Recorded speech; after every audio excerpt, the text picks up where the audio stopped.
Started? Oh, okay. So I think we're going to have a roll call.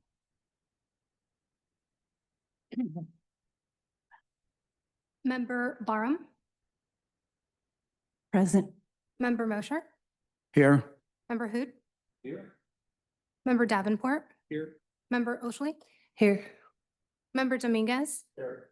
Member Daniels, Vice Chair DeCino. Here. Okay, I think we're going to have the Pledge of Allegiance next. So Linda Daniels is going to lead us in that.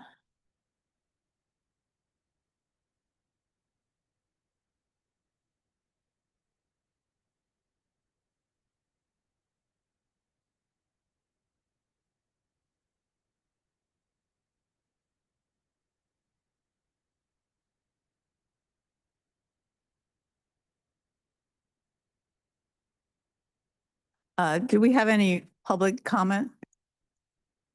We don't have any public comment. Okay, so I guess we'll go to, Vice Chair, so you did skip an agenda item. If you want to go back to committee member announcements. It's sorry, I don't see that.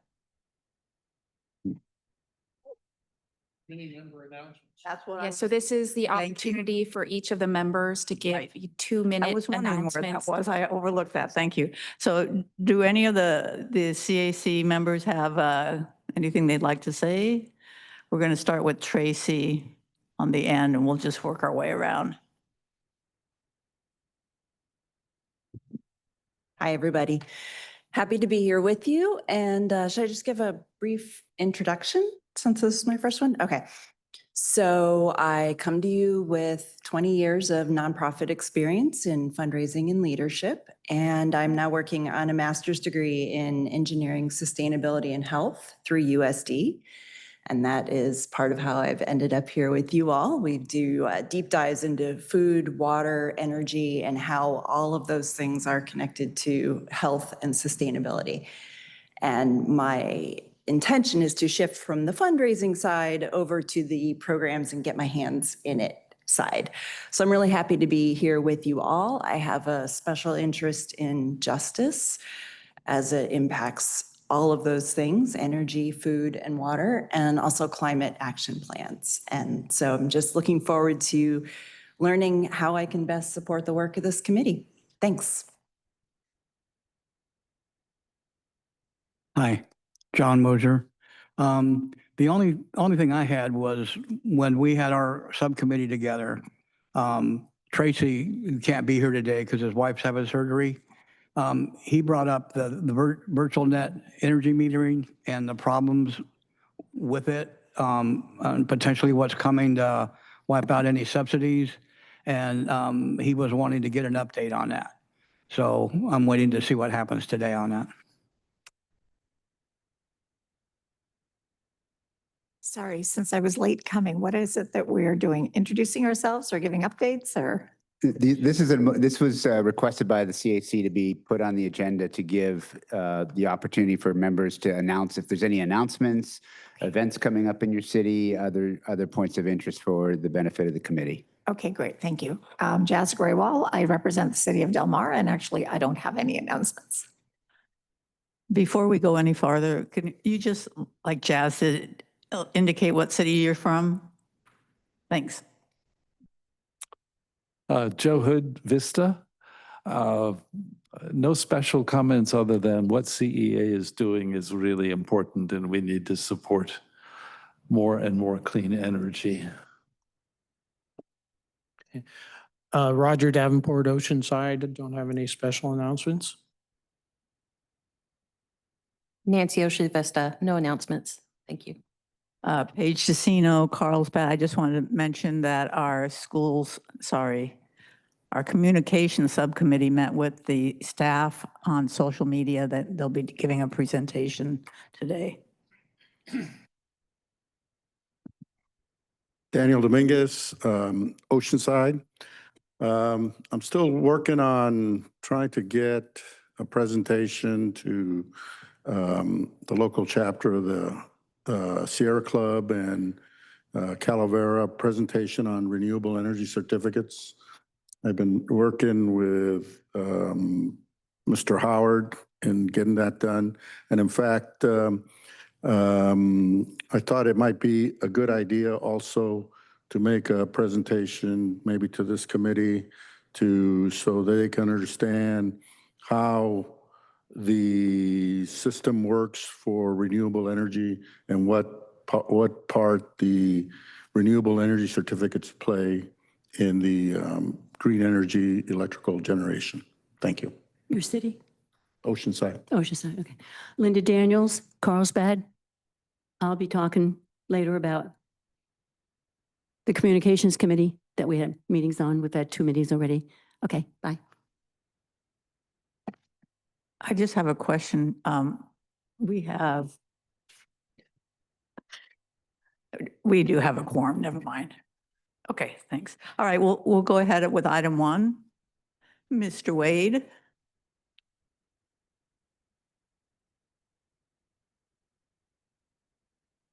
Now it's a public comment.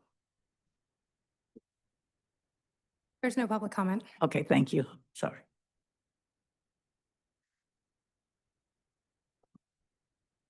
Okay, thank you, Chair, members of the board, or Vice Chair rather, and members of the committee. This is an update from on our operational updates as well as some program updates.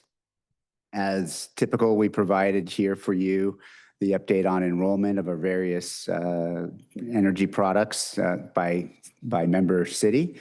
You can see here that obviously the default product of the Clean Impact Plus, 75% carbon-free energy has the highest enrollment with Green Impact slowly going up, but going up nonetheless at just over 1,000 customers.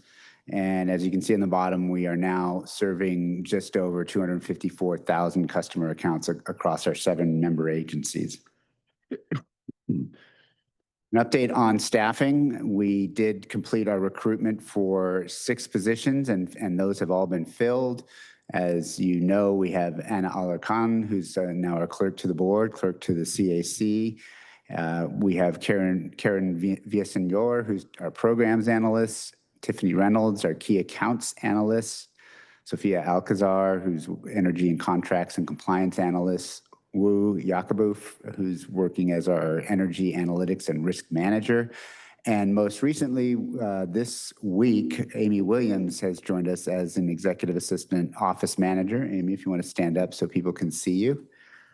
Some may recognize Amy from her time, I think 10 years with the city of Solana Beach. So welcome, Amy. We now have 11 full-time employees. We still have consultant contracts for our chief financial officer services, and we still engage with Bayshore Strategies, who provides us with Barb Boswell.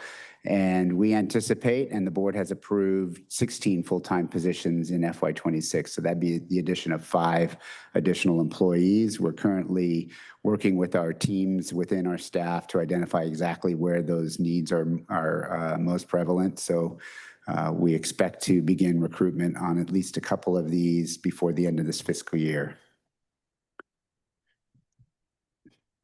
The CEA team has been actively engaged in the spring and early summer with various outreach efforts. I'm not going to go through all of these, but one of the objectives we've had is to try to get out to every member agency, and so that we can get people involved and have our have presence in all the member agencies. And here you can see there's a good representation here. It doesn't say this. I thought it did. The July 19th Solar Saturday workshop was in Solana Beach. We've had various Oceanside events, Escondido, San Marcos, and we have also been active in Vista, but those are just some of the events that we participated in. Upcoming events, again, trying to spread ourselves out. We have Del Mar Sustainability Advisory Committee, Vista Environmental Commission. We are actively engaged with San Diego Community Power. By the way, they are moving to just calling themselves Community Power. So if you hear that term, Community Power, that is SDCP. They are spearheading the regional energy network, and so we're part of that, as well as getting, again, out to cities and various events just to get engaged with our community and our customers, and also participating in October in the CPUC's Business Expo and Supplier Diversity en banc. So an update on our battery, solar plus and battery bonus update. So here you can see across the top are the various products. Solar Plus Connect, which, as you may recall, is the SGIP, the Self-Generation Incentive Program funded portion of our Solar Plus program. Then we have the Battery Bonus Program and the Battery Bonus Connect, again, the SGIP funded side of that. As you can see, the enrollment on the Connect side has been quite robust. We are getting quite a bit of interest. And of course, the reason being that there's some substantial savings for income eligible folks who wish to install solar and battery or just add a battery to their existing system. As you can see there, the Battery Bonus Connect program has been quite active across all our service territories, and we are still enrolling customers for that program. So excited to see that.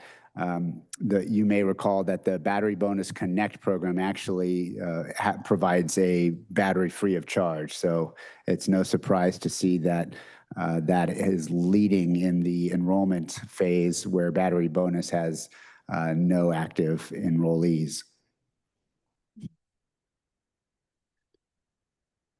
Sorry, here, let me give you. So our Peak Smart Savers program, this program is a demand response program that allows customers over the course of a year, this is a pilot program, over the course of a year to receive a decrease in their overall energy costs per kilowatt hour costs, in exchange for which they are subject to the calling of events during peak demand days or high heat days. We just had our first, as is shown there at the bottom, on August 7th, wherein they must avoid or should avoid using energy during our peak demand time of 4 to 9 p.m. And if they do use energy during that time, there's $1.10 per kilowatt adder.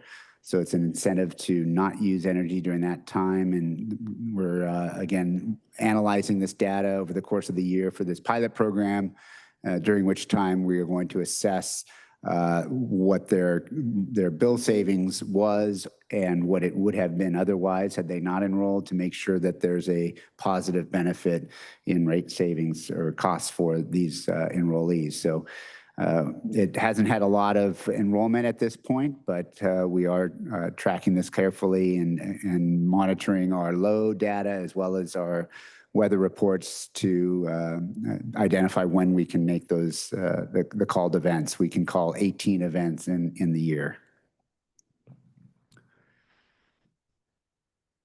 This is a little germane for today's meeting, in as much as I spent quite a bit of time trying to find a parking space today, and not to suggest it's the only reason we've made this decision or the board has made this decision, but we started analyzing different locations at which to conduct our board meetings and our CAC meetings. The CEA board, since its inception, has tried to spread their meeting locations out around our service territory to give equal opportunities for our CAC members as well as our board members to have less of a travel time. There are other parameters that go into this. We like to see a no-cost option. We did evaluate a couple options, and the Leucadia Wastewater District has offered us a no-cost option. They do not routinely conduct meetings on Thursdays. You can see there, it's just a little shot of it, but it's located at La Costa Avenue in El Camino Real in Carlsbad. It's adjacent to a shopping center there. However, they do have their own independent parking lot with ample parking. And if needed, there's ample parking in the adjacent parking lot for the shopping center. This is a cozy facility, so it's not as large. Their boardroom is state-of-the-art. It's updated both from a technology standpoint and just a design standpoint. but we can all fit. And our first meeting is scheduled there for September 25th board meeting. So we will remind you all the next time we have a meeting to make sure that people are going to the right place. But this is, the board has directed us to go ahead and make this change.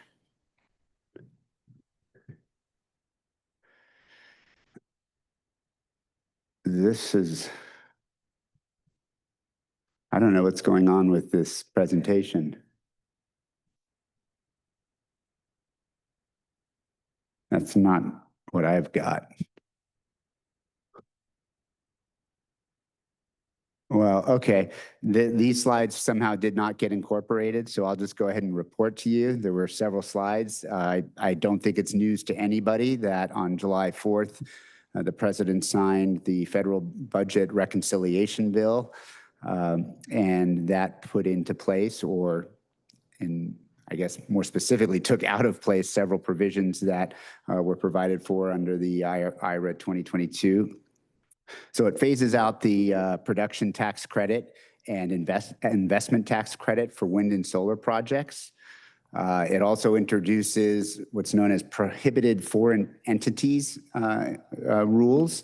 And then also it ends at the end of this calendar year, the 30% tax credit for residential customers who install solar and batteries on their homes. So if anyone's in the market for that or looking to do so, they have until December 31st of this year to install the system and have it operational for it to be eligible for the 30% tax credit.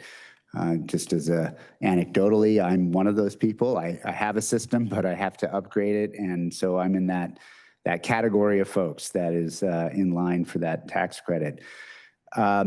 During the debates, or rather the discussions between the House and the Senate on this bill, there was quite a bit of back and forth. The hope was that the H.R. 1 bill that the House approved, which was rather draconian in some of its rollbacks of clean energy provisions, would be tempered by the Senate. That hope quickly faded, and what we have is essentially what was provided for in H.R. 1, which is, you know, a pretty quick phase out for the ITC, PTC tax credits,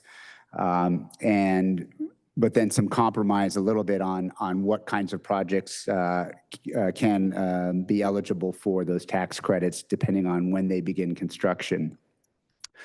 The signing of that bill was quickly followed on July 7th by an executive order signed by the president that required the U.S. Treasury to issue modified guidance regarding just that, when beginning of construction would would impact the ability to receive those tax credits.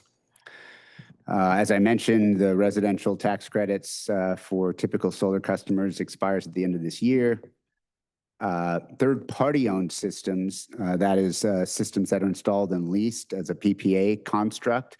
The good news, I guess, if there is any, is that those are largely left in place and do have a timeline of December 31st, 2027, by which time they have to be in place. And so that would include some of our Solar Plus program applicants, because that's a PPA structure, and it's not really a lease, but it is a PPA. So that's we do have some additional time to enroll customers there. Battery storage seems to have survived the axe, so to speak. Batteries on a residential structure are still eligible potentially for tax credits. And there is an Energy Sage website that you can go to that seems to imply that there might be some eligible tax credits as far as in advance as 2036. I'm not familiar with that just yet, but battery storage, not just at the residential level, but at the energy developer level, seems to have been protected to some degree. Let me make sure I'm not skipping anything here.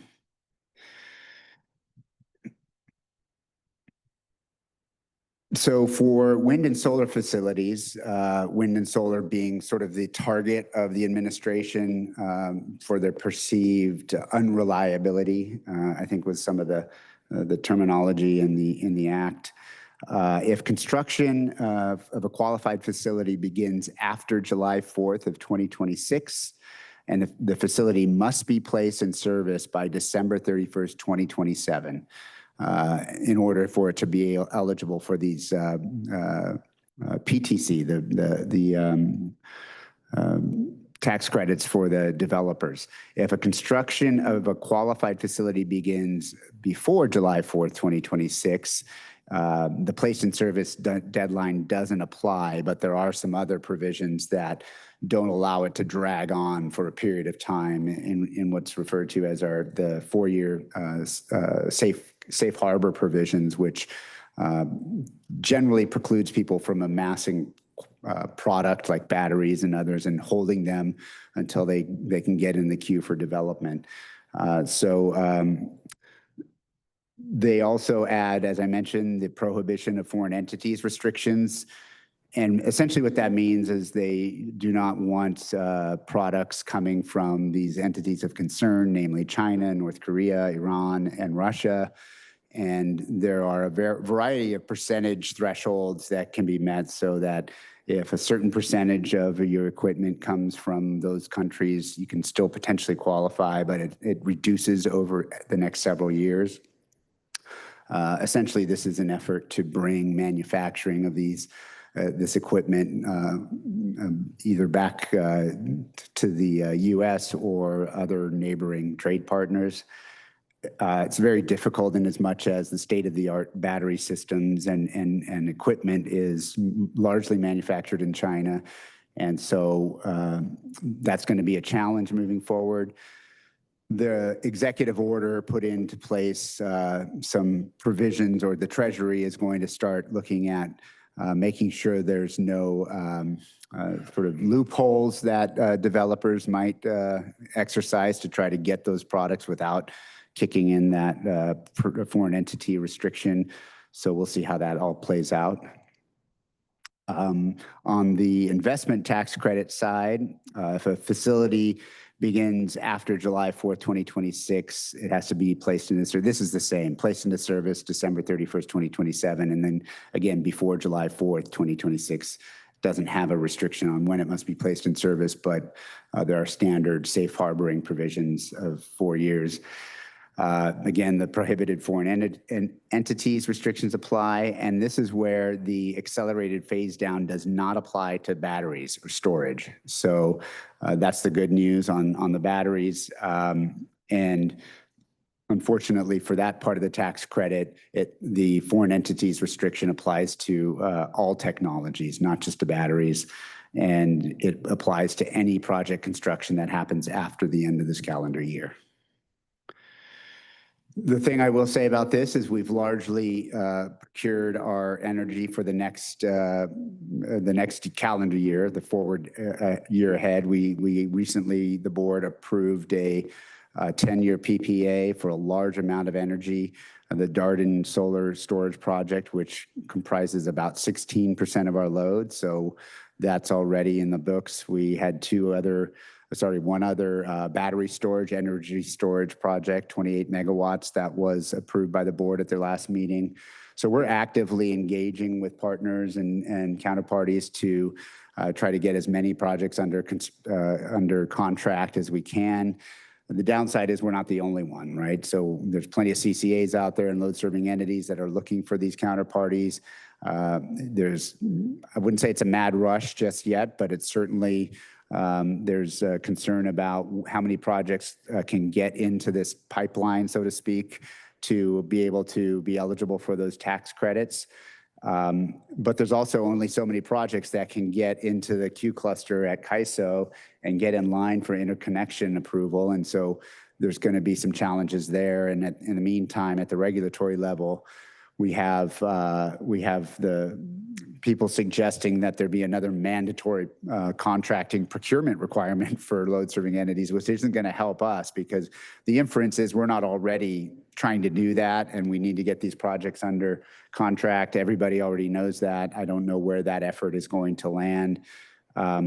It does create some challenges for the forward-looking years, but energy developers have told us, our partners that we've already engaged with on PPAs have told us, look, a year ago, they were looking at this possibility, right? So tax credits were never meant to be permanent. They were looking at a phase out, and because of the candidacies that, or the candidates that were running for office, the very real possibility that these tax credits would roll off sooner than later was already factored into many of these the energy developers' outlook. So this hasn't come as a surprise to them.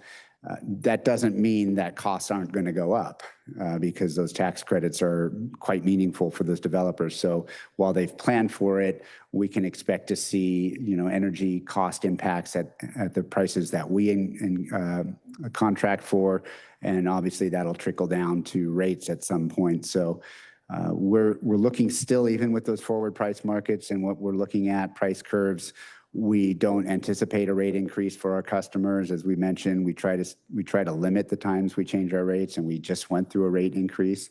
So right now, the outlook is we still don't have to change our rates for the next 5 years. But again, check with me next month because things are dynamic here.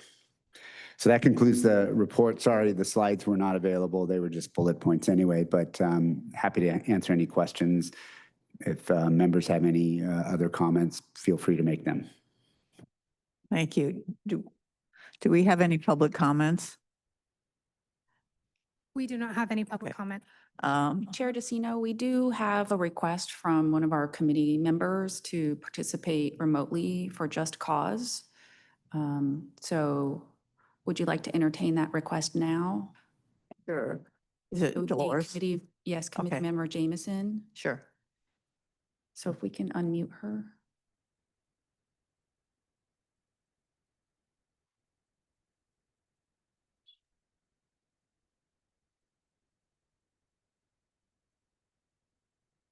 Dolores, can you hear us? Yes. Go ahead. Okay. Great. You'll want to make a request of the committee to participate remotely and state your just cause. Oh, yes. I'm requesting to participate remotely because I had a medical procedure and was not able to be at the meeting in person. Vice Chair, you might want to ask if there's any objections from the committee. Any objections from the rest of the members? No. Okay. Okay, thank you. So she'll be participating remotely. I don't think we have any votes scheduled, but if there are, they have to be by roll call. Thank you. All right. So questions for our CEO, Linda? Craig, you said there's storage, battery storage, where are they going to be located? I'm sorry, which, You have two battery yeah, storage things. Where are they going to be located? Yeah, the Darden project is a large solar and battery project. It's in outside of Fresno, California, and The hours? well, part of it. It's so large that there's quite a few counterparties that are contracting for that energy. We're one of them. And then the other project is a battery energy storage facility in the Corona, California. So it's much closer to us. So we're not looking at Merkle Reservoir?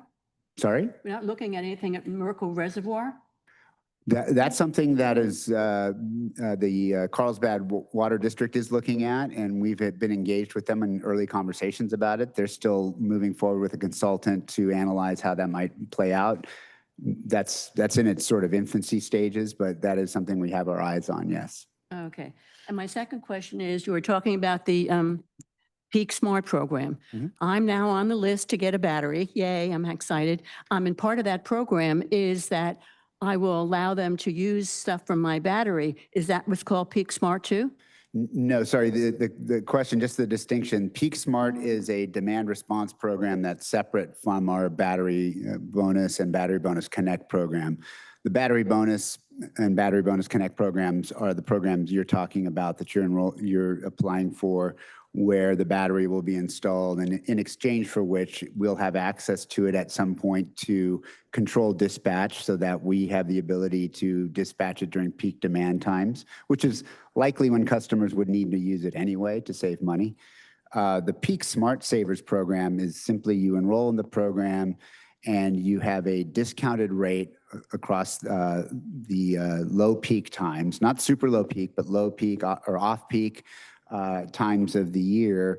And in exchange for which, when we call an event during that high peak demand, 4 to 9 p.m., we have that $1.10 adder. So you pay extra for your energy. And the idea is to get the customers enrolled in the program not to use energy during that peak demand to maintain grid stability and reliability.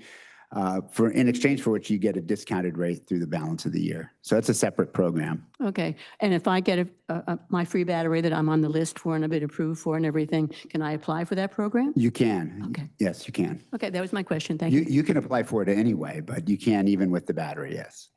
Daniel? Hi, Dan Dominguez. Yeah, I had a question. I just got noticed from SDG&E, they're implementing the flat surcharge. And then in addition to that, they're also reducing certain kilowatt hours changes. And you mentioned that there's no changes in rates, but I'm assuming that we're going to include whatever changes SDG&E did with the kilowatt hour rates and the $24 surcharge in whatever you figured out for rates and stuff. Yeah, thanks for the question. So everyone should have already received a notification from SDG&E that what's referred to now as the base services charge is going to be implemented coming up here soon. That is a delivery charge, so it doesn't affect CEA's generation charges specifically, but every customer that's a CEA customer is also an SDG&E customer. So your base services charges are going to apply. Whatever else SDG&E is planning to do on their demand charges or per kilowatt charges, we don't have anything to do with. Our rates for the generation are staying as is, but to answer your question, our customers, because they're SDG&E customers, are going to be having that what used to be called a fixed rate charge is now called a base services charge of $24 per month with some added per kilowatt charges.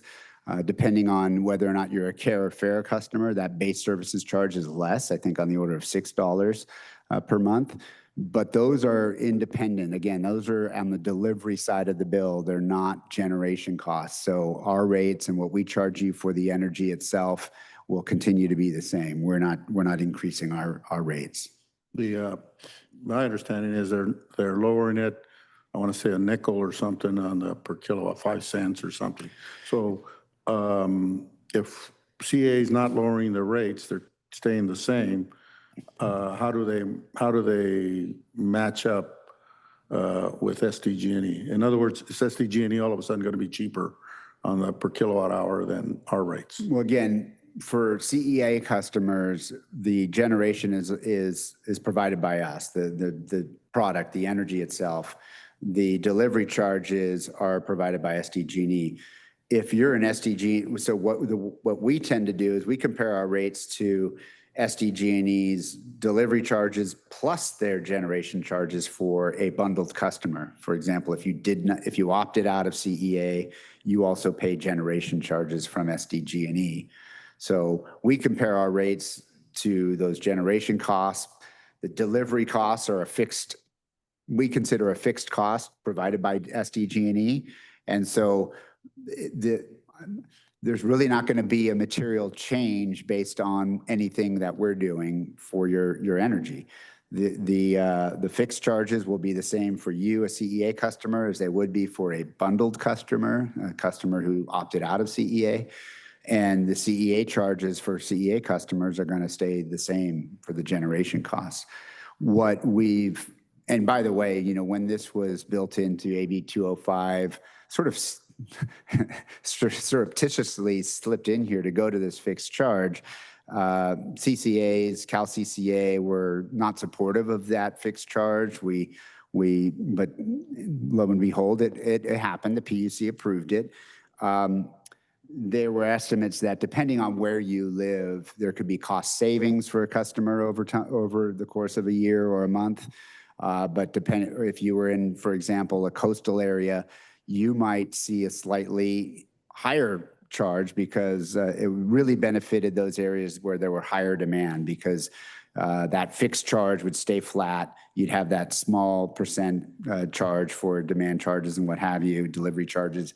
But the way it balanced out, the analysis by Cal CCA and others indicated that by and large, most people will see a rate savings as a result of this fixed charge.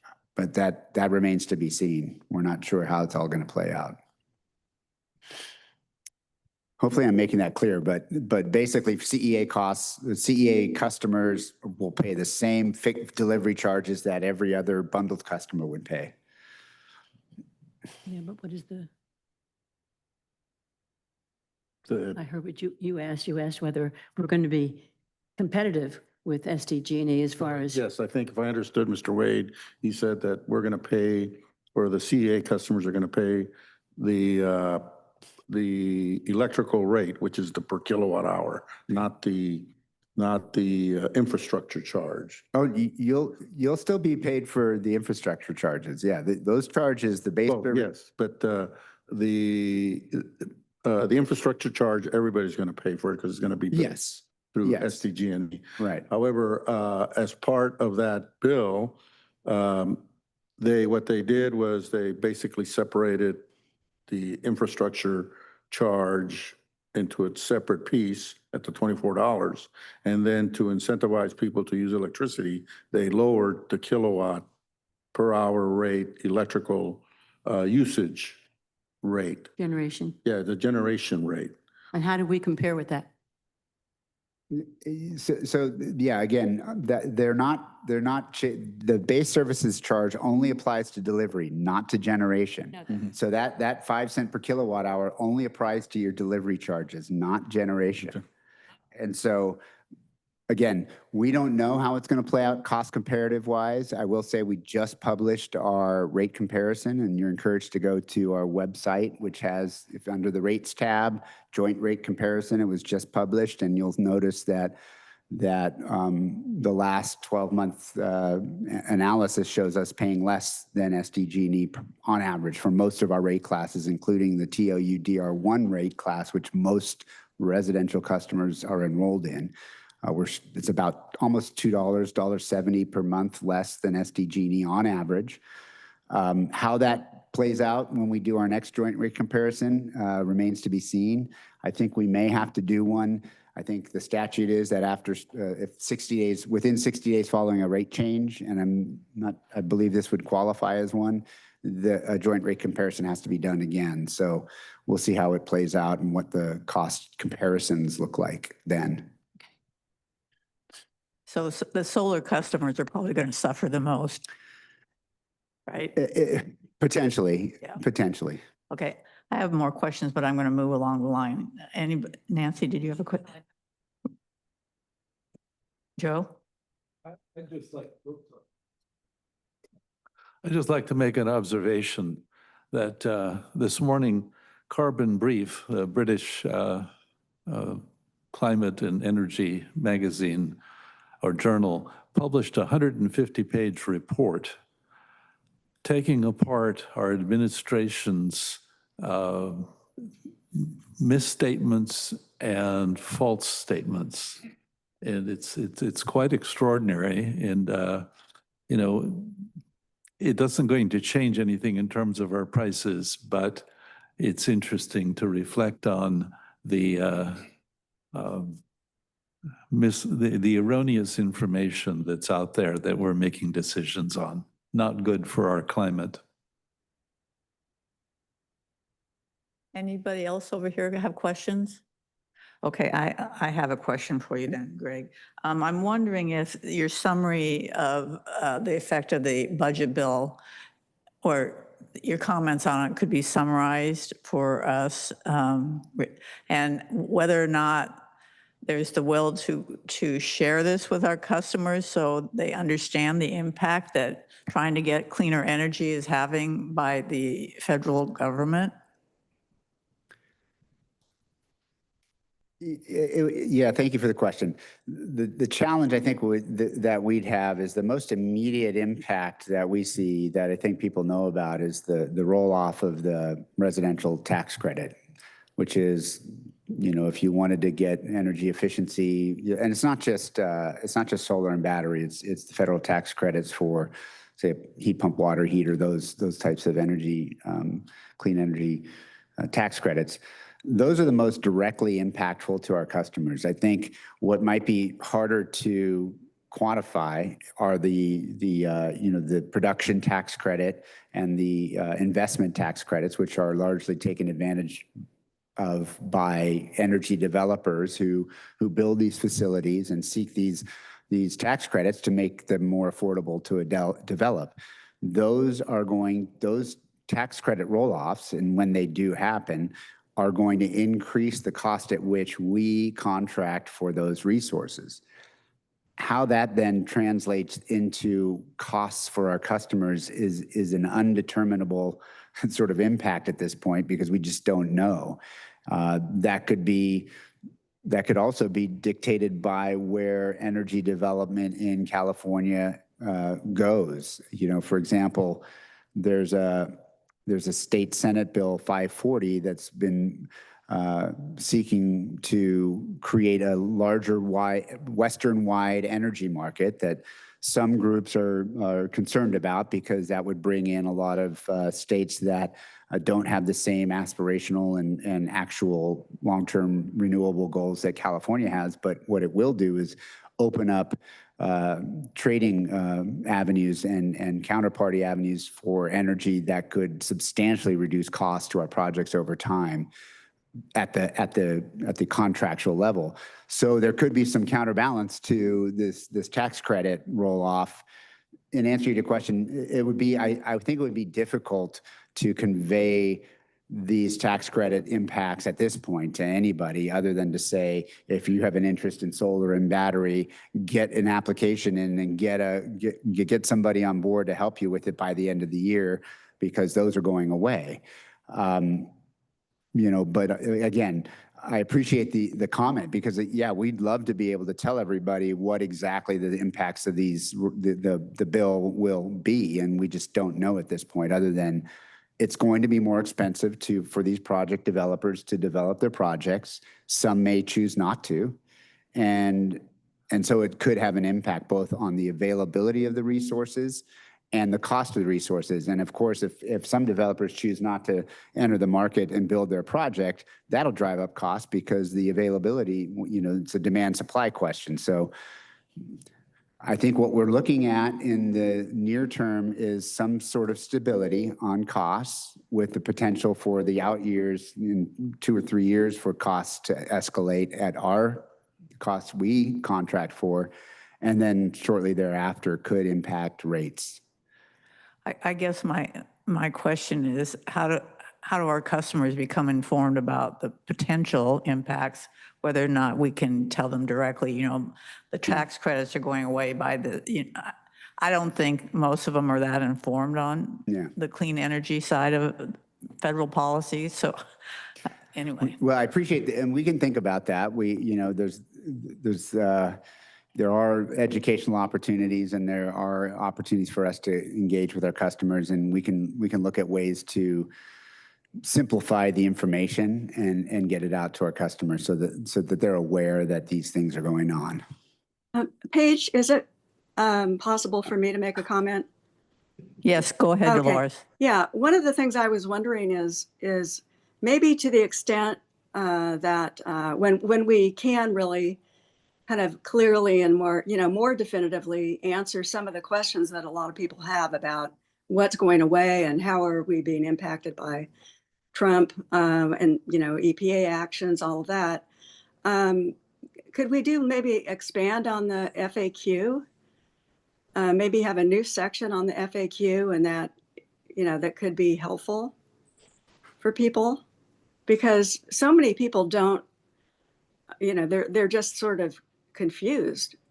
And maybe that's the intention of the administration, is to confuse people. And I think I agree with Paige that, providing clarity and some transparency to the extent that we can would be a good thing. But I understand what you're saying, Greg, that, it's a moving target. We don't really, but to the extent that we can, it would be good to maybe just embellish the FAQ, I think, and that we could send that to people. Thank you. And I'm just looking at the website now, and I think there's an opportunity here for us to create an FAQ that deals with this. Again, trying to do so in a succinct and meaningful manner will be a challenge, but we can certainly do that. Yeah. Okay. Committee Member Jameson, while we have you here, can you please confirm there's no one in the room over the age of 18 and that you will inform us if there is? Yes, there isn't. Yeah. Thank you.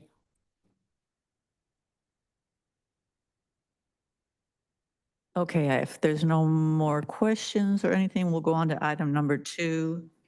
And I guess that's, I don't know who's speaking. Go ahead.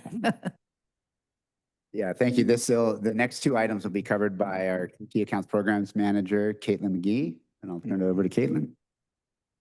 Good afternoon. Let's see. Again, I'm Caitlin McGee, one of the 2 Key Accounts Program Managers here at Clean Energy Alliance. I'll be covering both item 2 and 3. So today wanted to provide an update on outside organization collaboration. So since the beginning of 2024, our tiny but mighty team has participated in approximately 74 events across CEA's service territory. Our team tracks the various types of events, the host organization, the associated costs, and estimated number of contacts that we engage with throughout the events. You'll see on this slide, there's a higher portion of events in Oceanside and Vista. This is really driven by the fact that we focused much of our engagement last year on the expansion in those 2 cities.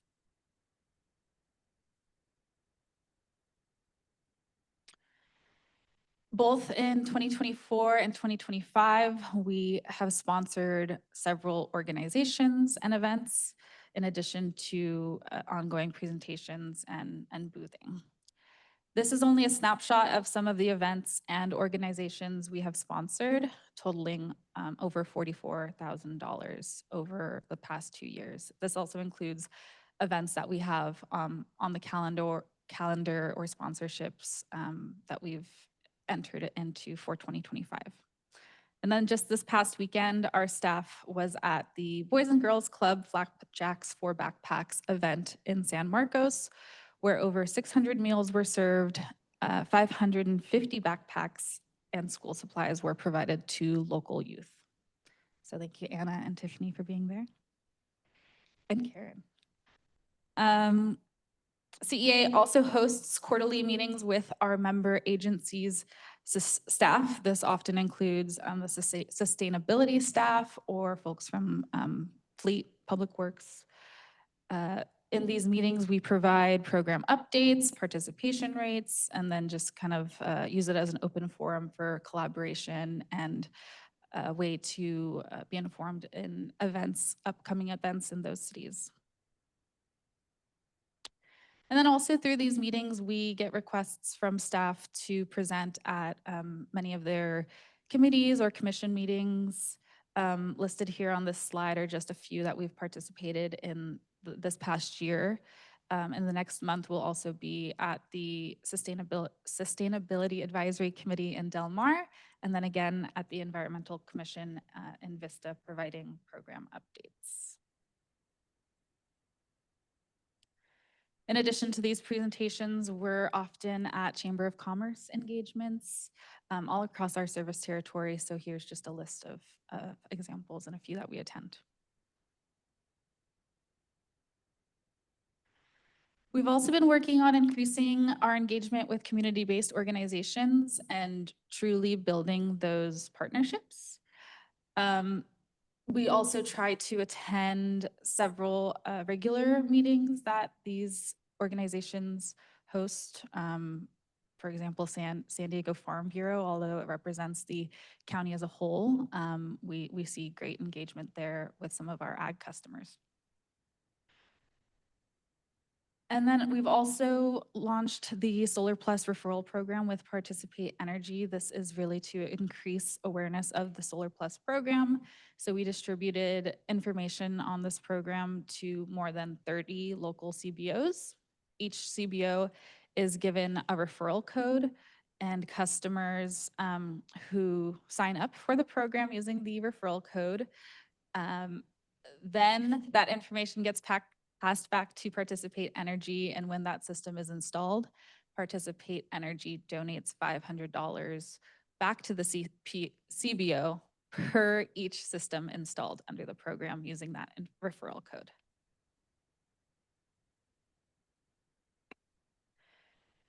In addition to our partnerships and ongoing engagement, I think one of the values that we bring as a CCA is also that local customer and consumer advocacy. So regionally, our staff is participating in working groups and advisory committees. Again, this is just kind of a snapshot of what we're doing on an ongoing basis. Most recently, we started working with the San Diego County Office of Sustainability and Environmental Justice on a San Diego Regional Energy Study, and this is funded by NREL. The study will analyze current and future energy generation, transmission, distribution, and storage capacity needs in the San Diego region.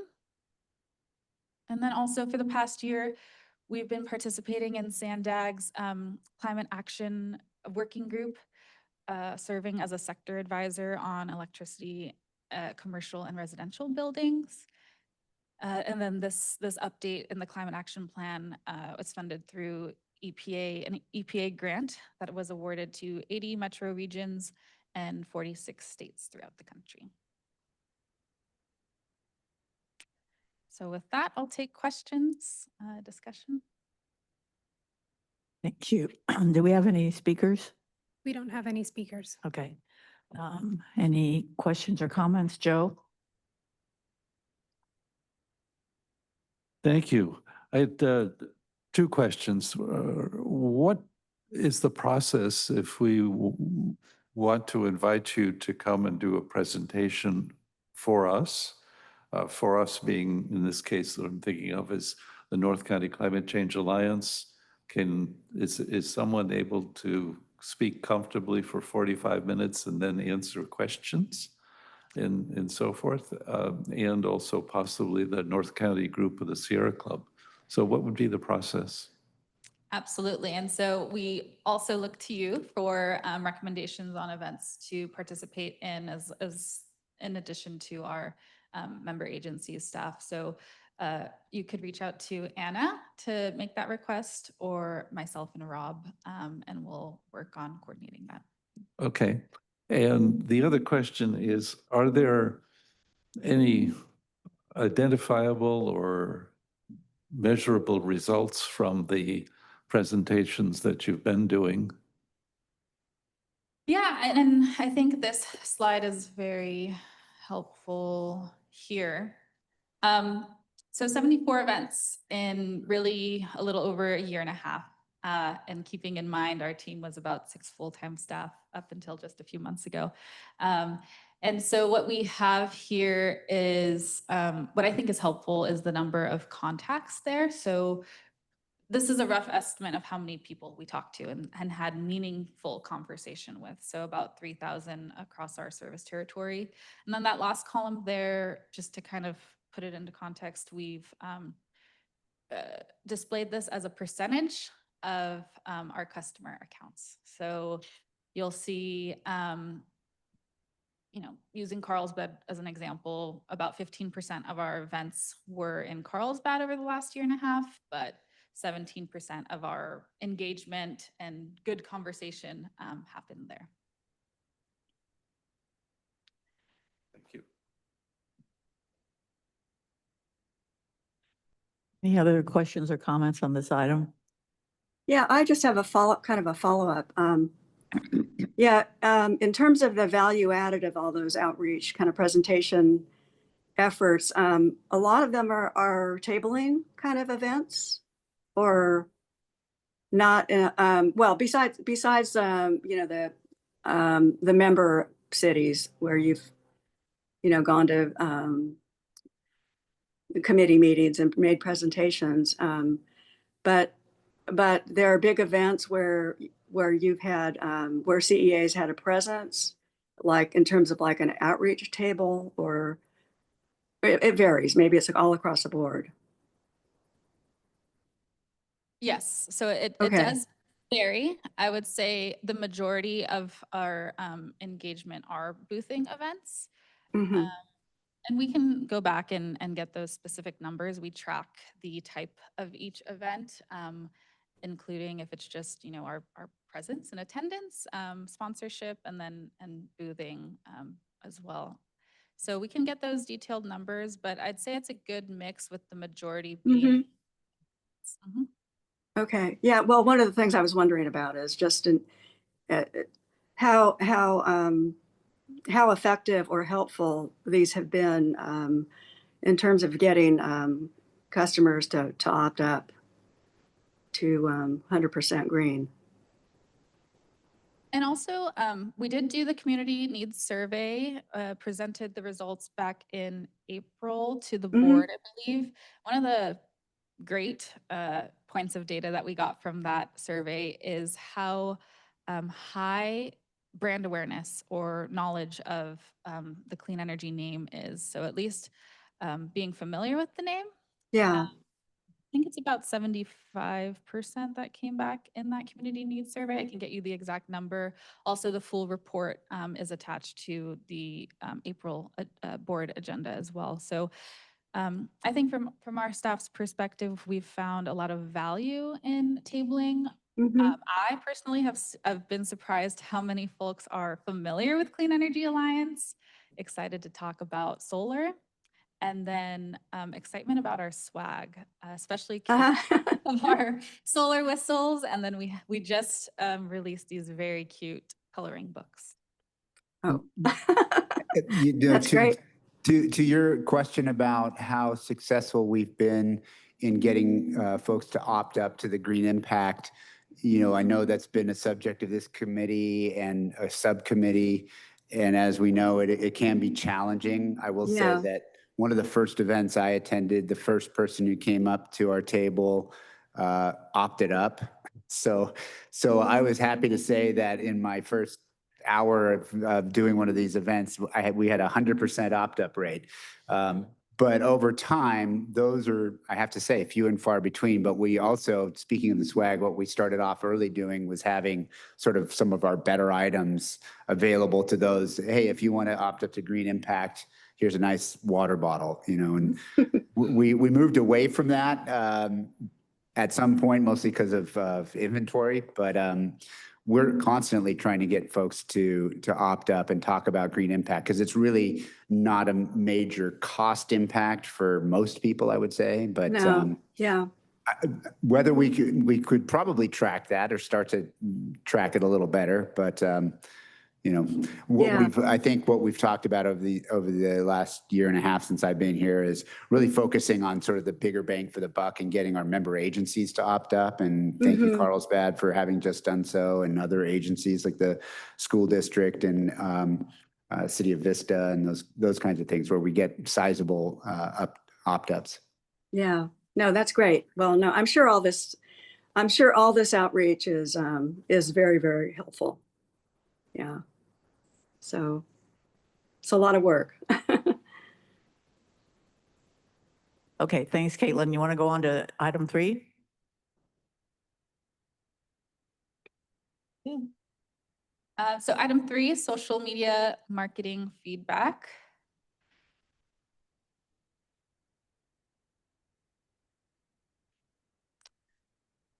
So really over the past few years, CEA has primarily focused our social media and marketing efforts on our program expansion to San Marcos, Escondido, Vista, and Oceanside. The final Oceanside and Vista customers who are on net energy metering, those enrollments just wrapped up in March of this year. So staff in collaboration with Tripepi Smith has been shifting our efforts to really focus on building brand awareness and then strengthen our position as this trusted organization within the community. So this year, we really hope to increase engagement on all social media platforms through creating captivating video content, advertising, and continuing to collaborate and create joint posts with our member agencies. All of these goals for social media and marketing are closely aligned and guided with the 2025 and 2027 strategic plan that was adopted by the board. Just on this slide, outlined are a few of the key strategic goals that have helped inform our social media and marketing goals for 2025. These are really focused around spotlighting our green impact customers, informing folks on our programs, services, and benefits, increasing our presence within the community, and providing accurate information to our customers. So our current social media strategy, CEA is on 5 social media platforms with varying levels of followers and engagement. And on each platform, we're averaging approximately 3 to 4 posts per week. Topics typically include information on programs, upcoming events, energy education, and more. And as part of the 2025 goals, we're shifting towards more people-centric imagery and videos instead of the animation that we've been doing the last few years. So in the past year, and this data is dating back to the end of July 2024, we've had approximately 48,000 impressions across our platforms and 35,000 engagements. So impressions are the number of times a post is viewed. So if you're scrolling, did your eyes briefly pass that post? And then engagements are really where folks are liking the post, commenting, or resharing. So as you can see, most engagements have occurred on LinkedIn. This is mostly due to our hiring spree in spring. All 6 of those positions were posted on our LinkedIn page. This is also a driver in the recent audience growth, which is that second chart there to the right, also showing LinkedIn having the most growth in this past year. But we did see a decent chunk of growth there on Instagram. So how do we compare to other CCAs on social media? Staff looked at our neighboring CCAs, Orange County Power Authority, San Diego Community Power. We also looked at CCAs similar in size, serving approximately 250,000 customer accounts, and then just a handful of CCAs that are well-known and have been established for several years. So this chart is organized in order of when the CCA was established.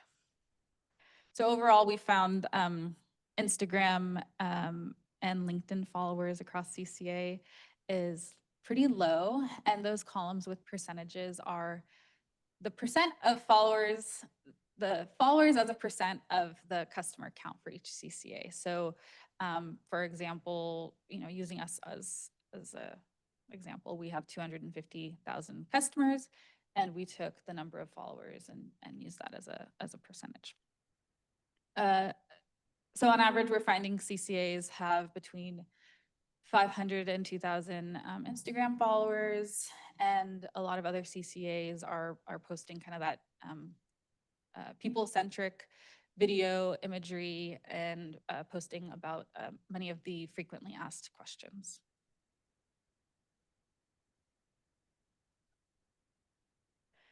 So near term, current summer fall strategy. Most recently, we highlighted CEA's new staff on all of our platforms.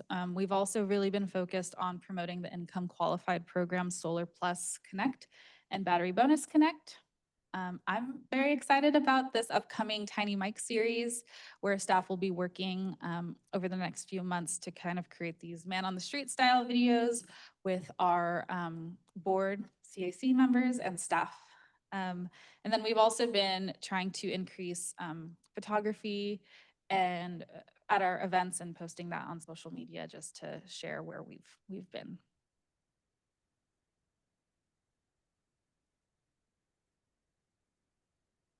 So beyond social media, additional marketing outreach that we've been doing, and this is a very new update as of today. We had planned to mail physical postcards to recruit folks for the Solar Plus Connect and Battery Bonus Connect programs. As of this morning, the funding for those programs is nearly depleted. So we'll continue on our digital marketing for these programs. And then we also continue to send out targeted emails for our other programs, including Peak Smart Savers, to eligible program participants. Continue to attend and sponsor our community events.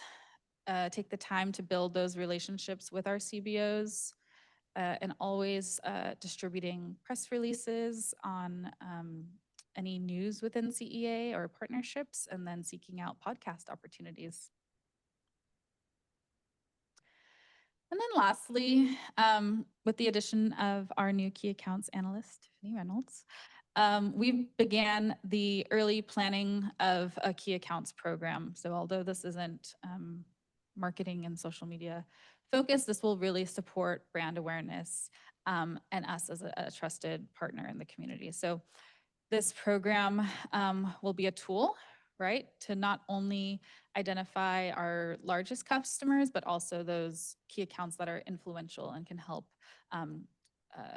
build our brand and trust within the communities. So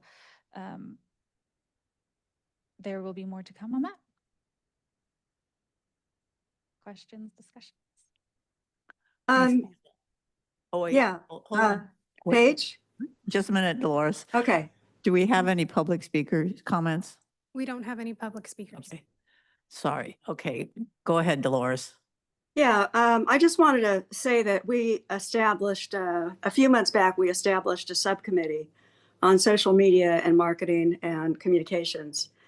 And we've conferred with Caitlin, Tiffany, and the CEA team about their social media efforts, and as well as their email communications and other outreach activities. And we'll actually be presenting or sharing our report at the October meeting. But since we're on the topic of social media and marketing, I wanted to just share a few of the recommendations or some of the thoughts that kind of top of mind thoughts that we had. I think first we just want to acknowledge that the real challenges that exist for a young governmental organization to gain a high number of followers and friends. It's just a long, it's a long process. It takes a while, and it's not surprising that Instagram has the lowest kind of buy-in or support level for not just for Clean Energy Alliance, but for all the CCAs mostly. Because it's the most visual of the social media platforms. I mean, unless you've got, if you don't have capybaras and cats, you're going to have to find other things to be compelling and compete with a lot of stuff that is really, entertainment.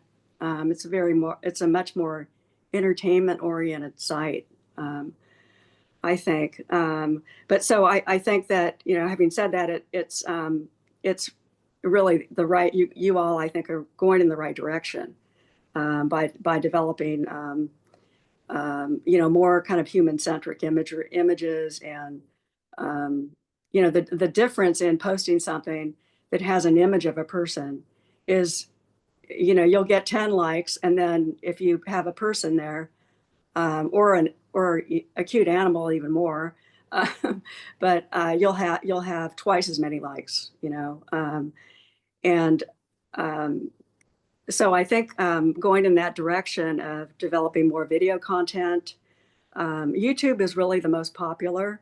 Has the really highest rate of participation of any social media platform. Caitlin, correct me if I'm wrong, but the last time I checked, that was the case. So building up your YouTube channel with video, and getting creative with that and developing. You can even just do Q&As. You don't even need the news media. Just sit down with someone, Greg or someone else, and ask some questions, and it's just a dialogue. Anyway, I think you all are really on the right track, and I think that the video content will be critical. I think that could really make a big difference over time. And I think the other thing, which I think you kind of alluded to in one of your slides, Caitlin, is that I think the CEA team could reach out and follow more individuals and organizations, and just be more opportunistic. An elected official, from Oceanside or wherever, they're not going to follow you, but if you follow them, because they don't follow anybody, everybody follows them. So, but there are just so many elected officials and like-minded organizations, other CCAs, and some of this you already do. Nonprofits, like-minded nonprofits like Climate Reality.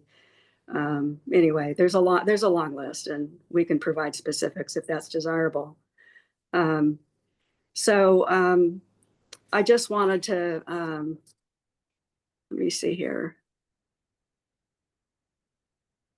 Yeah. Okay. So anyway, we're going to be giving a, presenting or sharing our report at the October meeting. But I know there are members of the subcommittee also who are have zeroed in on other modalities that maybe should be done more or considered for different kinds of outcomes, and more face-to-face and mailers and that kind of thing. And if any of you want to comment now, please feel free. But we'll be sharing all this in October too. So that's it. Unless if anyone has any questions about what I've said, let me know. Thanks, Dolores. Linda?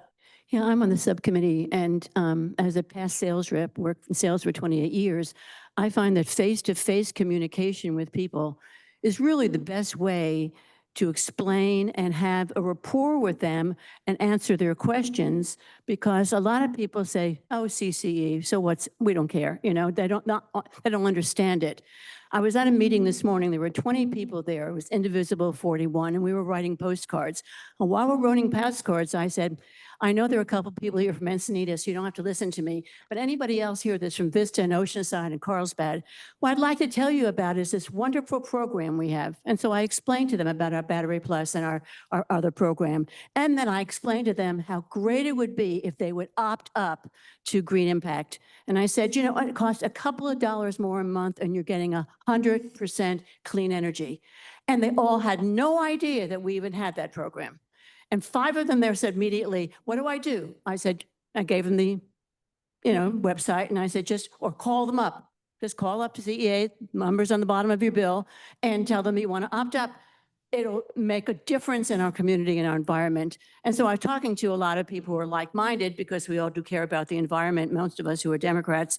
But anyway, it was such an enlightening experience. So my attitude is that every meeting that I go to, and I belong to lots and lots of clubs, that there'll be, you say, you do things, the CBOs, things like that. But all of us individually may belong to a Mahjong group, may belong to, bridge groups, whatever you belong to. Get out there and talk about Green Impact, talk about opting up, talk about the programs that are available. Because I'm really thinking that, and this is something the Sierra Club did. We sat at libraries, Dove Library and at the Cole Library, and we had people say, we want a sustainability committee. And we had So many people sign up that finally Carlsbad now has a sustainability committee because we contacted them. The parents bring their kids in every Saturday and Sunday. So if you're out there and you have a little sign up there and you're saying, what does opting up mean? 100% clean energy. You'll have people come over and they'll talk to you. They all know me now. So they go, oh, we know you from the Sierra Club. He says, well, now I'm representing CAC. But, you know, I would love to interact with people. I mean, that's the way to do it. So that's my feeling about the broader scope of our communications committee, which I call it, not just a social media, but communications committee. There are a lot of our customers that are old and don't even go on Instagram or don't even look at any of that stuff that I look at. I don't go to Instagram. I don't use YouTube. I don't use any of that stuff. I'm 80 years old.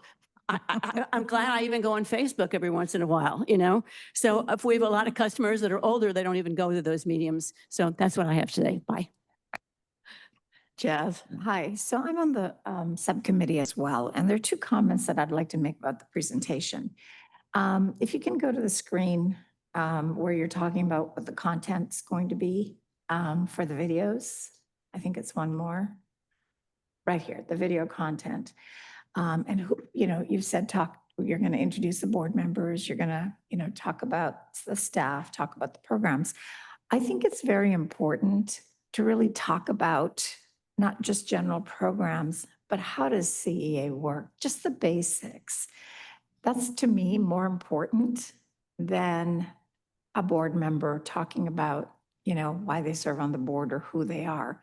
And the reason being right now, we are trying to get people to opt up and they don't know how simple it is, as Linda has just explained. So even that 60-second clip can make a difference. So I think that's where the content needs to be prioritized. It's great to have all of this other stuff. And it's great to know that, you know, this is this person and this person and this is what they do. And that's wonderful. But I think before you even do that content, it's important to talk about the program. The mailer that you're doing, so far the mailers that I've seen, I look at them, I would just toss them. And the reason I would do that is tiny, tiny, tiny, tiny. Nothing really pops out. There's too much stuff there. I got something from the trash provider, just a straight piece of paper, folded in half, some photographs, but simple programs that were, you know, highlighted. And it's easy to read, and it gave me more information than anybody else who could have, you know, sat there and explained it to me. And what was relevant to me, I made note of. I tore off pieces and I kept that. The rest of it I could toss. So I really would love it. I don't know what you all are planning to do this time around, but I think it's important if you're going to invest the money and send that postage needs to be, you know, a piece of paper, 2 sides. Make it count because people will keep that and refer to it. And maybe they'll even understand what CEA is about. Those would be my 2 pieces of feedback. Nancy? I just had a quick comment about when you were talking about key customers. I'm assuming those would be big businesses. I don't know if this is even possible, but maybe getting some social media, including them, you know, like Dr. Bronner.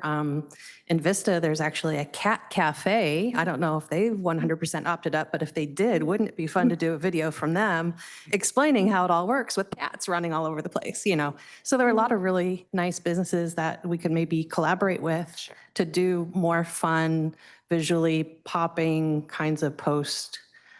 You know, that's just my 2 cents. Thank you.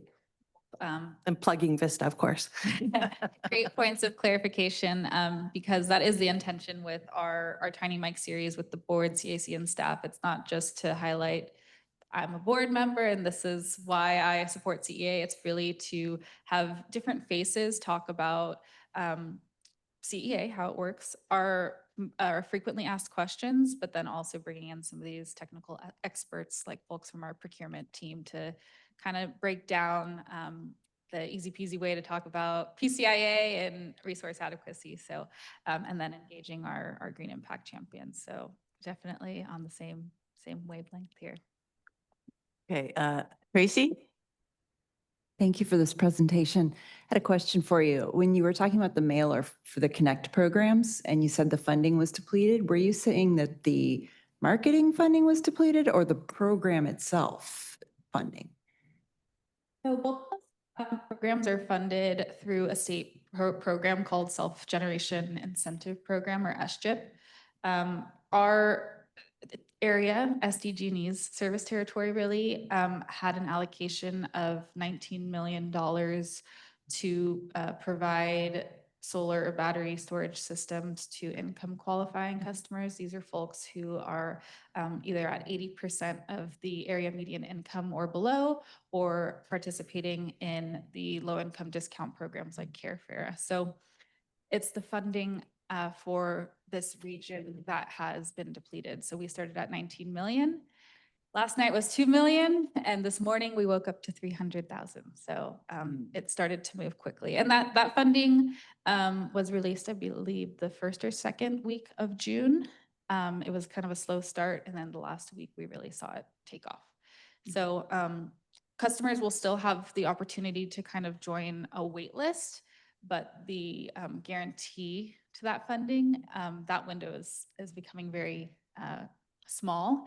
For example, a battery-only system, right? This doesn't include a system that's the solar plus battery, just battery only. That's about a $20,000 to $40,000 system. So across the SDG&E region, $300,000 won't go too far. It might be gone tomorrow. Yeah. Thank you for that clarification. That's great. Any more questions on this? If I could, I just wanted to comment to the questions or the comments raised by Commissioners Hood and Daniels, although she left. If at any point, and this goes for everyone, if at any point you're engaged with a group or an organization where you believe education or they'd benefit from us speaking to them, by all means, contact Anna, Caitlin, myself, anyone really on our team to say, hey, that we've got a group here that I think could benefit from a presentation. We'd be happy to engage with them. So just keep that in mind. Thank you. Okay, I guess we'll go on to item 4.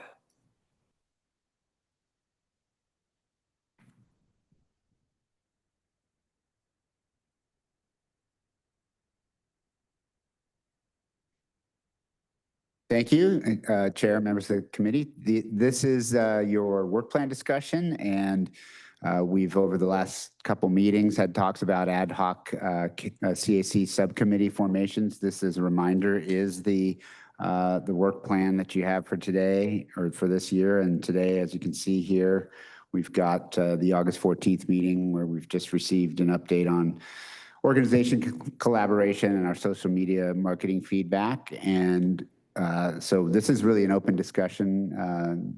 Chair, Vice Chair, I'll let you go ahead and lead the discussion if there's any additional input from members of the committees that have already met or anything else. You're talking about 2025 work plan, correct? Okay. Any questions or comments on that? Yeah, Tracy. Well, Hold on. Tracy, Okay. go ahead. So I listened to the recording from the last meeting, so I think I'm somewhat caught up on at least the recent discussion. And I'll just put out there that I'm really interested in figuring out where I fit in. And I'm wondering if it's possible to have one-on-one conversations with a couple, like maybe the chairs of a couple of those subcommittees to learn more about it. I don't know if this is the place to get into that detail. I'll defer to Elizabeth, maybe, to make sure that that's copacetic. So while we encourage dialogue among the committee, we have to obviously be careful with Brown Act restrictions in terms of what are known as serial meetings. So as long as those communications, I would encourage you to talk to the chair and or me and include us in the conversation just so we know what's going on. As a new member, I encourage you to, as you say, try to figure out where you might fit in or be interested in fitting in. So just so long as that is very limited in terms of who gets included in those discussions. And as I said, if you want to include me or Anna in a copy, just so we know the conversation is going on, so we have the ability to step in if we see something that might get, I guess, run afoul of any kind of Brown Act requirements. So hopefully that answers the question. Joe? A question about the agenda next month. We're talking about climate action plan updates. How is that going to be presented, or and is it for all 7 cities, or what's actually going to happen there? Yeah, so the staff has been regularly engaged with staff at all our member agencies to review their climate action plans and to see how we can assist or provide any support to implementing their measures, or at least any kind of resource we could provide. So this will be an update on those activities, that the engagement we've had with your member agencies, staff, climate action plan, environmental staff, and where there have been points of collaboration and what kinds of measures or implementation measures we've been able to assist with. Right off the top of my head, I'll refer back to the one I mentioned earlier, which is the Carlsbad municipal accounts opting up to 100%, that we were heavily engaged with their staff to provide them with information about costs early on in the process. As you know, the premium for that, I think we mentioned in this committee, was the subject of potential increase early in this calendar year. And as it turned out, energy markets settled down, and so that didn't have to happen. But those kinds of things, that kind of update is going to be, that kind of engagement is going to be covered in our update on what we've done and what your cities are doing as well.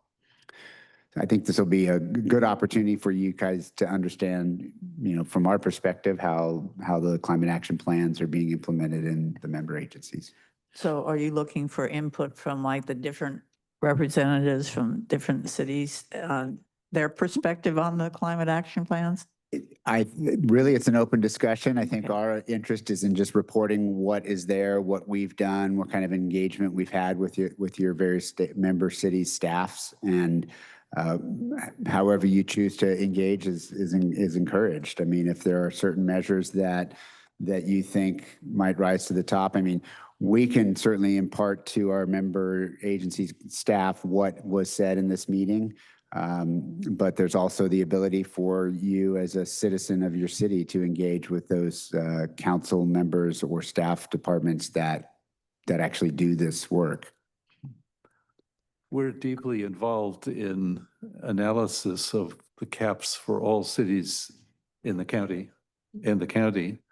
Would there be space for, what do we say, an outside view of what we would like to see in caps and related to this, or is that too far afield?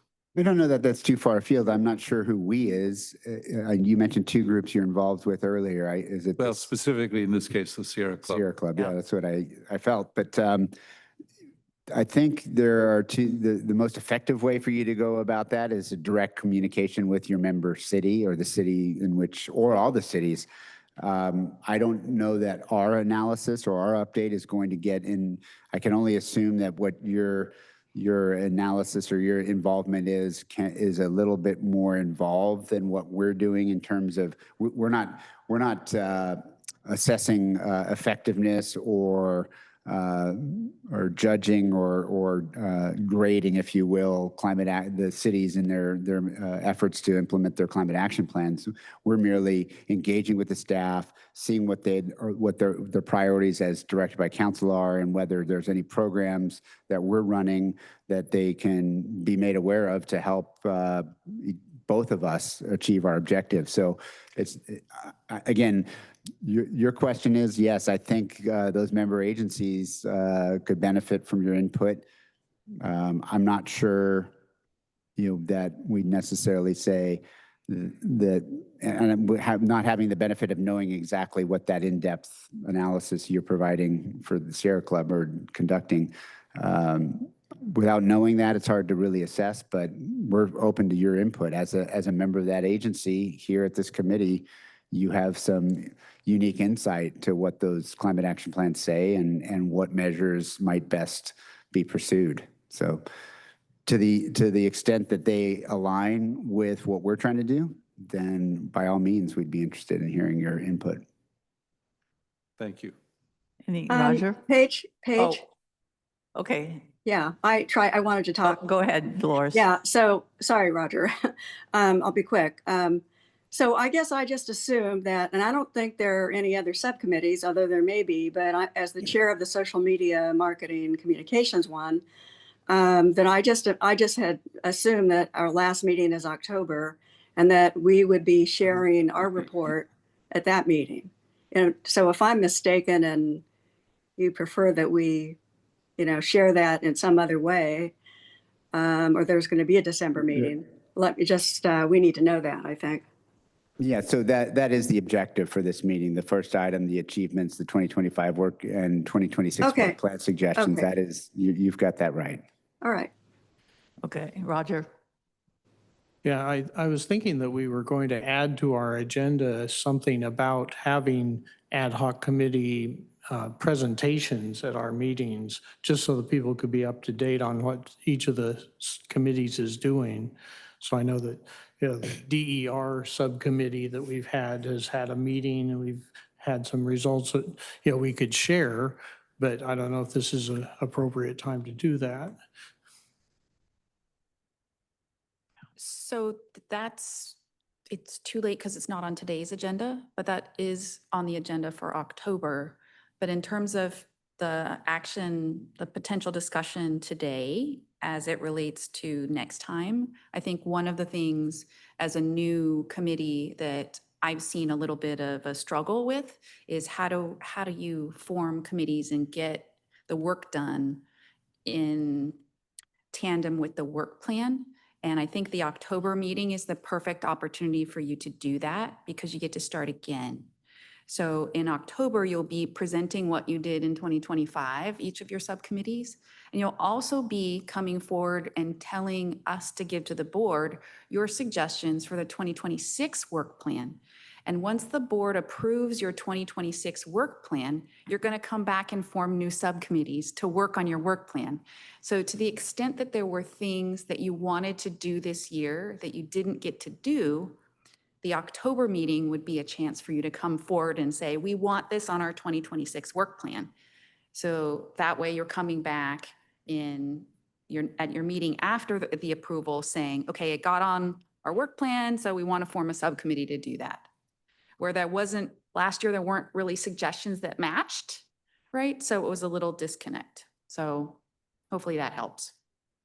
So I just want to clarify, are we not having a meeting in December then? There's no meeting in December at this point. Oh, no. I see. Okay. All right. Which is why we're doing this in October. Thank you. Does that mean we resume in February or January? Typically, go ahead. Uh, I was just going to say the current calendar, this year's calendar was February because we have kind of a break and the first meeting of the board. That's when they set the work plan. That'll be a 4-month break for us. Yeah. Yes. And I also just want to clarify, our meeting is going to be in Carlsbad in October, correct? Correct. Okay, thank you.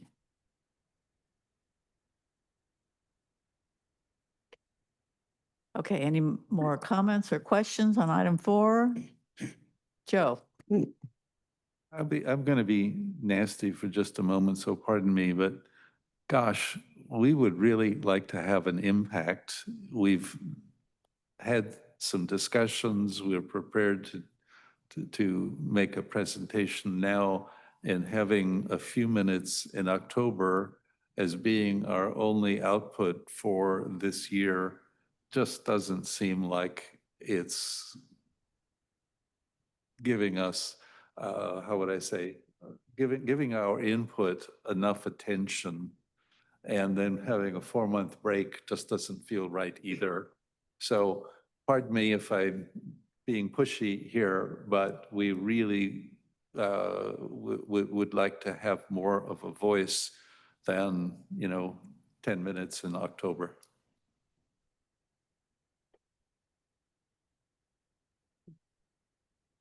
Any other thoughts on that? Comments? I too think 4 months is a long break for us, so. I would agree with that. Yeah, so there's no set schedule. I mean, staff could take back to the board a request, but this is what was approved from last year. So nothing else has been approved yet. Right. So could we ask the board that we start in January? Yeah, I mean, that request, if that's a request you want to make based on this, I mean, this is a subject, this is a matter, and I will be corrected if I need to. This is the agenda next month. topic. So if you want to make that recommendation, we can take it back and consider it. And I hadn't really contemplated when you said 4 months. It didn't register to me that that's what we're looking at. So we can certainly take that back and see if we can get started in the January timeframe. And that's okay to do today, You can make that recommendation. even though it's not an agenda item specifically? It is because you're reviewing the 2025 work plan Okay. and talking about possible subcommittees. So one of those issues is how do we get this done? So I think it's within the scope of the agenda item. Okay. Absolutely. So is there any will out there to start in January? I would move that we start in January. And also, please, could we have more time in the next sets of meetings for interaction rather than you just telling us what's happening? I don't feel like our voices are, the things that we want to say and share are getting enough attention. So not only January, but also please more time to interact. And I have a question as to if there's issues that come up that we'd like to be addressed, either as a presentation or just a discussion. At what point during a meeting or do we ask for that? I missed. So I think the request has always been from staff, and then Greg can correct me if I'm wrong, that if you have an idea to reach out to him and to Okay. Anna before the agenda is posted so that we can put it on the agenda for you to talk about it, because the Brown Act prohibits us as a body from discussing anything that's not on the agenda. So there needs to be communication with staff. Okay. And we can do that even on topics that might not be covered in the work plan, is that correct or not? If it's on the agenda, we can do that, yes. Okay. I mean, again, it's the board that assigns the commission with their tasks and their work plan. So I'll have to have conversations with the board, both in one-on-one meetings and, well, probably just in one-on-one briefings because, they're the ones who set the agenda for the CAC. These meetings are meant to be sort of a discussion for the items that are included on the agenda. I hope we're putting forward that you're encouraged to provide that input. We heard some good input today on the social media aspect and some comments about what is and is not maybe the best method to convey information. In the past, we've had comments on a number of things that we've brought forward as policy from the board based on that agenda item. So I understand the comment. I'm not saying that, we don't want to hear from you. I think our objective is to hear from you on the items that are on the agenda. So to the extent that other items, again, one of the things that the board sort of endeavors to do is to say, these are the priorities, the policy priorities, this is the agenda for the CAC, rather than the CAC saying this should be the agenda. So that's the challenge that I have as appointment. I'm appointed by the board, and it's the board policy that drives the agenda and the policy directive. But that isn't to say that we haven't conveyed communications from this committee and suggestions and recommendations to the board that it ended up being policy. And I'll use it as an example again, but the battery bonus program was such a program that was roundly championed by this committee as soon as I got here, and it's now a program. So again, I understand and by the way, nothing you said I took offensively, or you have very calm demeanor and delivery, so nothing I heard sounded off-putting to me, but there's a balance that I'm trying to seek between the board direction and your desires to have other discussions. I'll ask Well, one more. That's fair. Could we request that at each of the meetings, there be at least some space for each of the subcommittees to express whatever it is that they feel like they need to express? Absolutely, we can look Maybe we at can that. make and that a standing part of an we can- agenda. Yeah, and again, it's again, discussions with the board, but I think that's reasonable. And we've been trying to do that with some of the requests of this commission. For example, the commission member announcements at the beginning is an example of us trying to hear from you what's going on in your cities. If there's a point of interest you want to raise then, but that sounds like a little more diving into what you're getting at. So we'll look at that.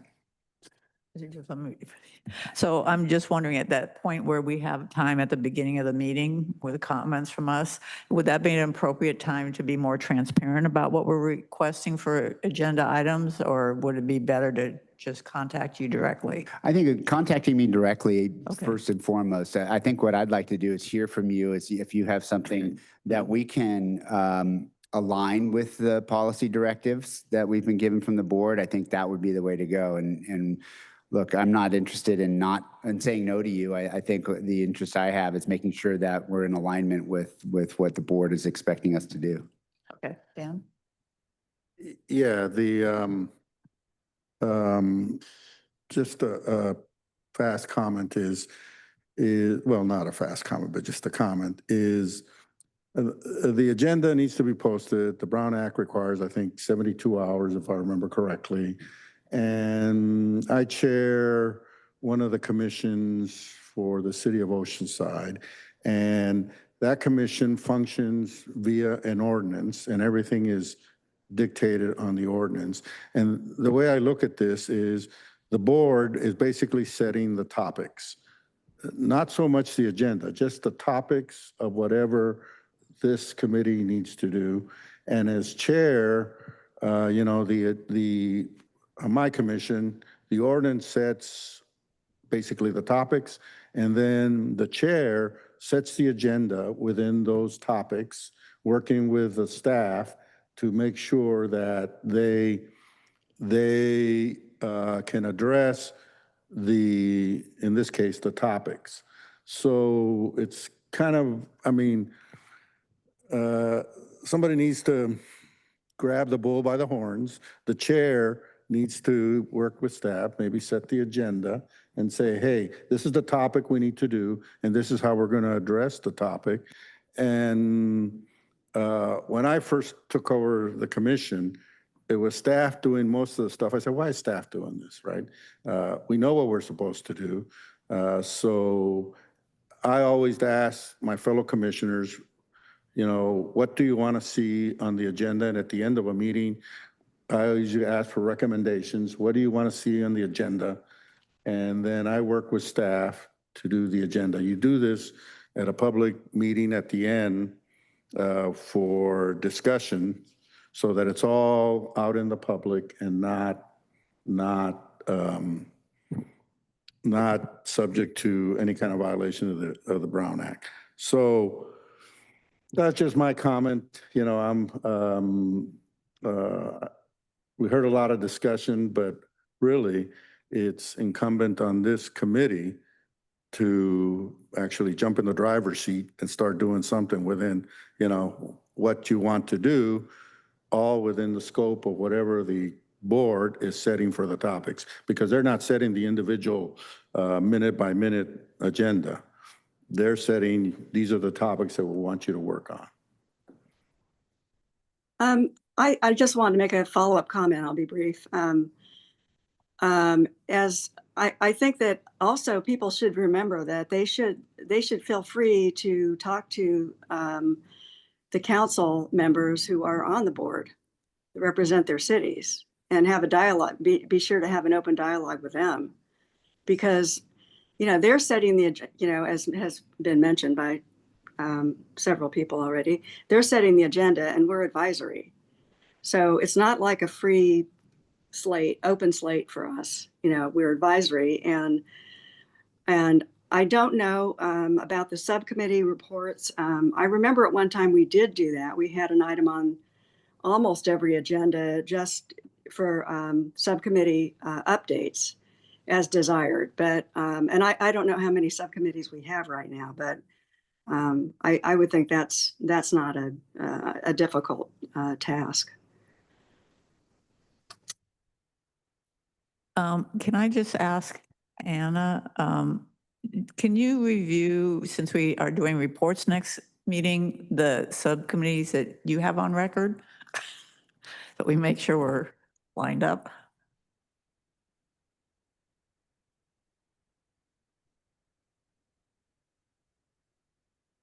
I have community engagement, communication, social media feedback, local generation and storage potential committee, and multi-unit and manufactured housing opportunities.